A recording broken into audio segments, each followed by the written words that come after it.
थे जहां पर हैं?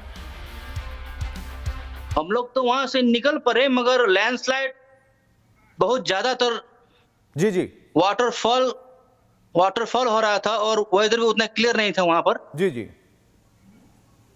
और सडनली चाइना बॉर्डर से आपका सब कुछ ब्रेक डाउन हो गया वाटर के प्रेशर से,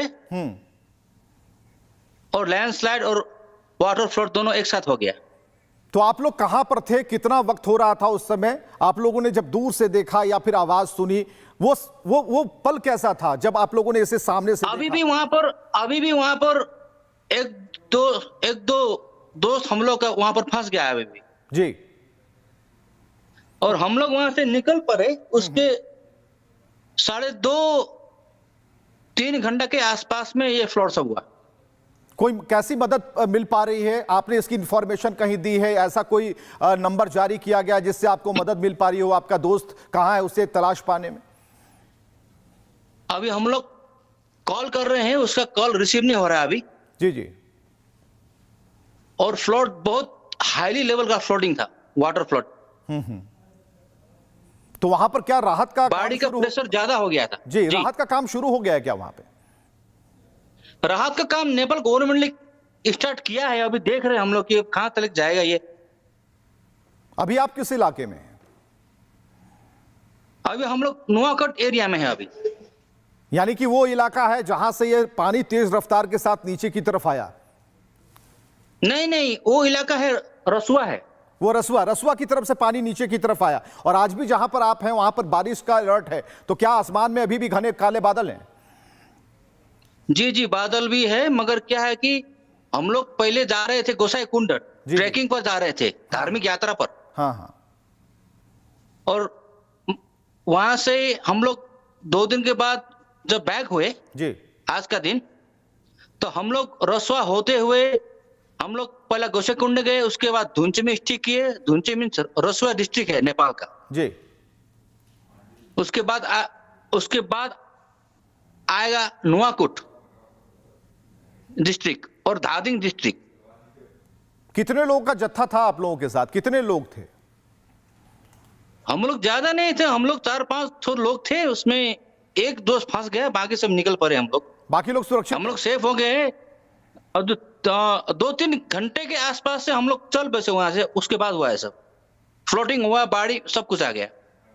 तो बताया जा रहा कि मानसरोवर यात्रा में तो एक बड़ा जत्था जाता है, उसमें भी कई लोग लापता हैं। इसके बारे में कोई सूचना मिली आपको? हमको नहीं मिला। हमको तो अभी तक रसुआ का सूचना मिला है कि जहां पर मेरा दोस्त भी फंस गया है। हाँ।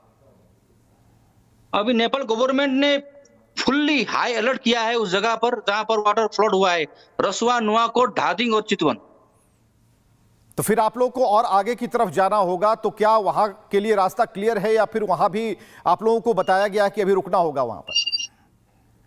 नहीं, हम लोगों के लिए तो रास्ता क्लियर है, क्योंकि हम लोग अभी नुआकोट में स्टे कर रहे हैं, इसलिए हम लोगों को कुछ प्रॉब्लम नहीं है। मगर वहां पर जो आदमी फंस गया है उन लोगों का प्रॉब्लम, रास्ता भी नहीं है, कुछ भी नहीं है। गांव पूरा सखा हो गया है, गांव का अस्तित्व खत्म हो गया, पूरा खत्म हो गया है वहां पर। तो क्या कहें अब हम, सब तो न्यूज में आ रहा है। चलिए, बहुत बहुत शुक्रिया हमसे बातचीत करने के लिए। तो ये एक अहम जानकारी है, जो प्रत्यक्षदर्शी हैं, जो मानसरोवर यात्रा पर गए थे, 500 के जत्थे में शामिल थे। इनके कुछ दोस्त कहीं पीछे रह गए हैं जहां से ये त्रासदी शुरू होती है। लेकिन ये भी कह रहे हैं कि नेपाल में पानी चीन की तरफ से आया, अचानक आया, सब कुछ शांत था, किसी को कुछ पता नहीं था। लेकिन जो हुआ वो प्रलय, महाप्रलय। और ऐसी स्थिति हम आपको दिखा रहे हैं, ये तस्वीरें आप देखिए। और नेपाल के लोगों से भी हमारी बातचीत हो रही है, जो वहां पर पर्यटक गए थे उनसे भी बातचीत हो रही है, क्योंकि एक बड़ी संख्या में। लेकिन हमारा मुख्य फोकस इस बात को लेकर है कि वहां रेस्क्यू ऑपरेशन कैसे चलाए जा रहे हैं, कितने लोगों की जान बचाई जा सकी है, ताकि डिटेल जो आंकड़ा है वो आप तक पहुंच पाए। ये सभी के मोबाइल पर ये तस्वीरें हैं, स्क्रीन पर भी आप इन तस्वीरों को देख पा रहे हैं। लेकिन जरा सोचिए कि उस समय, उस वक्त, उस पल, जो व्यक्ति काल को इतने बड़े रूप में आता हुआ देख रहा होगा, उसके साथ क्या बीत रही होगी। लेकिन यह प्राकृतिक आपदा है या फिर किसी की धोखेबाजी? क्योंकि नेपाली पत्रकार जो दावा कर रहे हैं, अब ये किसी निष्कर्ष पर आना इतनी जल्दबाजी हो जाए, लेकिन जो नेपाली पत्रकार दावा कर रहे हैं उनकी बात पर भी अमल करना होगा। ये तस्वीर हम आपको दिखा रहे हैं और ये तस्वीर आप देखते हैं, एक तेज गर्जना है और जो मोटी जलधारा है जिसमें प्रलय की आवाज सुनाई देती है। और आप देख पाएंगे कि एक नहीं कई तस्वीरें हमने आपके लिए खोल रखी हैं। जितनी भी खिड़कियां आप देख पा रहे हैं उन खिड़कियों में सिर्फ तबाही आपको नजर आए। इन तबाही वाले मंजर में लोग भागने की कोशिश कर रहे हैं, जान बचाने की कोशिश कर रहे हैं। जो बड़ी बड़ी बसें हैं, बड़े बड़े घर हैं, सब कुछ बिखर से जा रहे हैं, खो जा रहे हैं। और जैसा कि अभी प्रत्यक्षदर्शी ने बताया कि किस तरीके से वहां पर गांव के गांव सपाट हो गए, समतल हो गए। तो नेपाल में आपदा के बीच एलपीजी सिलेंडर की लूट मच गई। पानी में तैरते सिलेंडरों को निकालने के लिए लोग पानी में कूद गए। मलबे और कचरे के बीच दबे सिलेंडर निकालने के लिए लोगों में होड़ दिखी। आप देखिए, एक तो आपदा, उसमें कुछ लोग ऐसे हैं जो अवसर तलाश रहे हैं।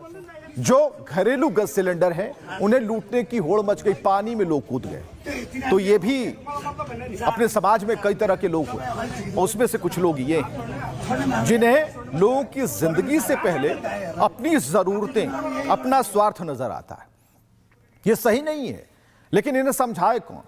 क्योंकि इनके पास भी यही तस्वीर पहुंची होगी, तबाही वाली, जिसमें लोग भाग रहे होंगे, लेकिन इन्हें मतलब नहीं है। लेकिन हम इन तस्वीरों को दिखा रहे हैं और इन तस्वीरों के बाद उस तस्वीर को भी हम दिखा रहे हैं जिसमें दोनों हाथों से बचाव दल अपना काम कर रहा है। और अशोक अधिकारी है, काठमांडू से सीधे जुड़ रहे हैं। अशोक जी, यहां पर कई प्रत्यक्षदर्शियों से हमारी बातचीत हुई, बिहार के मंत्री से भी हमारी बातचीत हुई। सभी सतर्क हैं, कुछ बचे हैं, कुछ को तलाशा जा रहा है। अभी फिलहाल स्थिति क्या है? ये अभी आपने कहा कि जैसे बहुत बुरा हाल है, वो स्थिति वही है। अभी जो सन्नाटा है, जैसे कि जो त्रिशूली नदी ने सारा ऐसा तबाह कर दिया कि अभी मैं ट्रॉमा सेंटर से काठमांडू स्थित वीर हॉस्पिटल और ट्रॉमा सेंटर और टीचिंग हॉस्पिटल से सीधा वापस आ रहा हूं। और वहाँ के जितने भी घायल लोग लाके वहाँ को उपचार शुरू कर दिया है, उनके सर से पांव तक कोई ऐसा जगह नहीं है जहाँ मट्टी फंसा हुआ है पूरी तरह। और उन्होंने बोल रहे थे कि वो लोग, घायल लोग बोल रहे थे कि हम वो नदी से, जो त्रिशूली नदी है, त्रिशूली नदी से कम हम 200 मीटर ऊपर थे। हमारा घर 200 मीटर से ऊपर था, लेकिन फिर भी इतना बड़ा बाढ़ आया कि हमने